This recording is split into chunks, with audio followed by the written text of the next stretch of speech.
Okay, so welcome back to my Let's Build a Sawmill. This is the second part, and you can see me now making the area where the logs are going to come out of the store shed, ready to go on their way to the sawmill itself. So what I wanted here was some kind of a machine that would transport them along, and I thought maybe using rails to help push them along, but these main machines that would kind of grab hold of the mine carts or the logs and pull them along the thing. So this is what I'm building now. Just two stone structures that support wooden planks that would eventually carry these logs out of the log house once they'd been loaded in manually. Okay, so this is from a different angle. You can see the track down the centre and me pushing the minecarts down the middle with pistons on the side to give that machiney effect.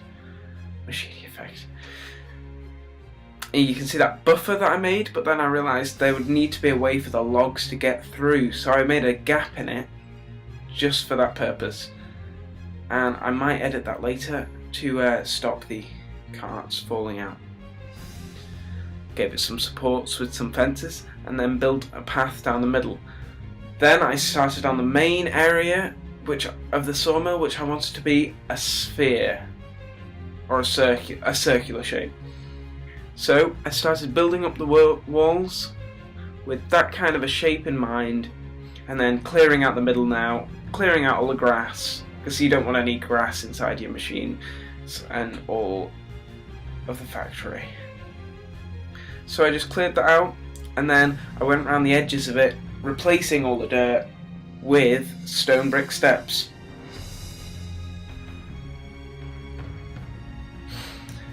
So when I was happy with that, I went round and lit it up with torches so that you could see what I was doing, and went around the edge with barbed wire to stop any pesky thieves and bandits getting in and stealing our secrets of the logging trade. Once I'd done that, I decided to implement something that I'd learned earlier when doing the sawmill on the civilization's city port, which was a simple redstone circuit which allowed me to make the saw go up and down. Now I wasn't sure how I was going to connect this from above, but I would soon have a go, and I tried out different methods because I wanted it to look like a blade, and then when I found the one that I wanted, I put a log in place to demonstrate how it was being sawn. And now you see a little bit later on, when I did a bit more off camera, those glass panes covering up cogs which were underground, and then this main bridge area supporting the saw, and that platform on top, which is going to be the first floor, which is where we'll finish up today.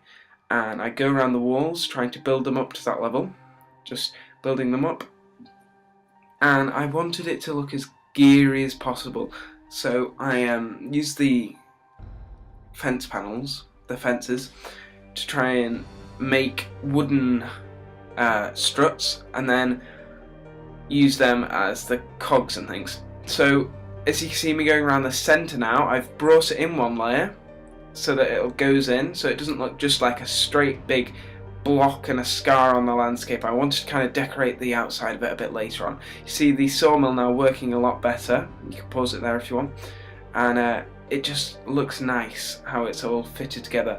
Now I'm going to probably expand that platform so that it actually reaches the sides of the walls, but first I had the idea of a power source for the actual mill.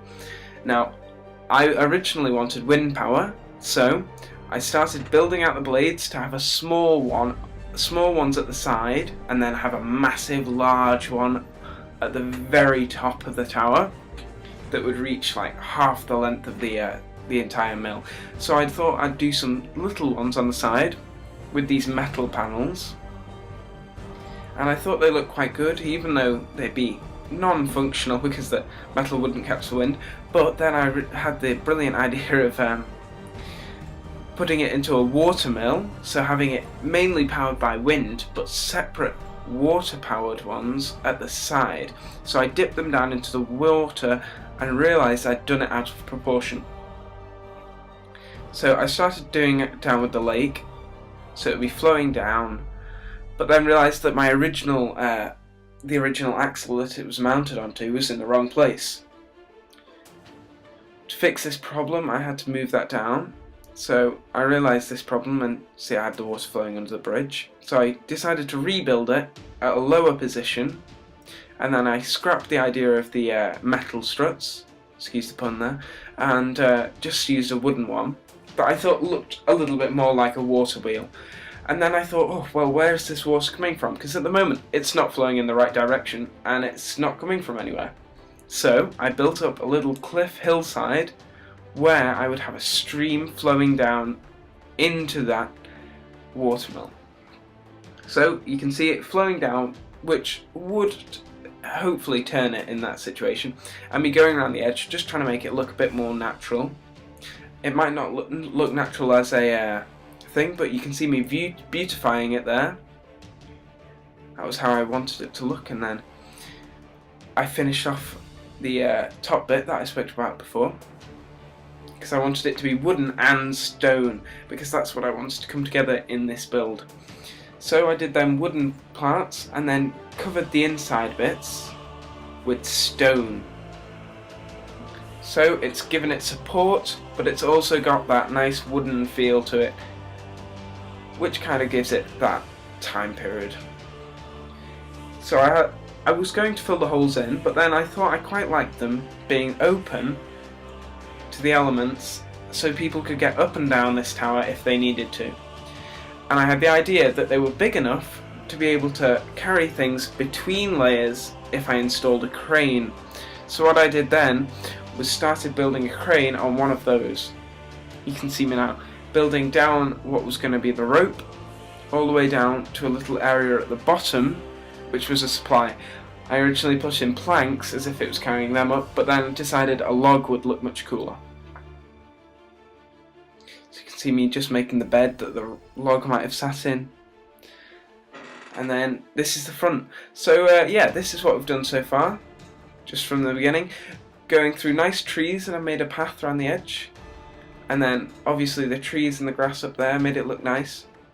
On the inside we've got the keys and the saw operating on its own, might connect that up later. The bed, which I spoke to you about before. And there's the crane.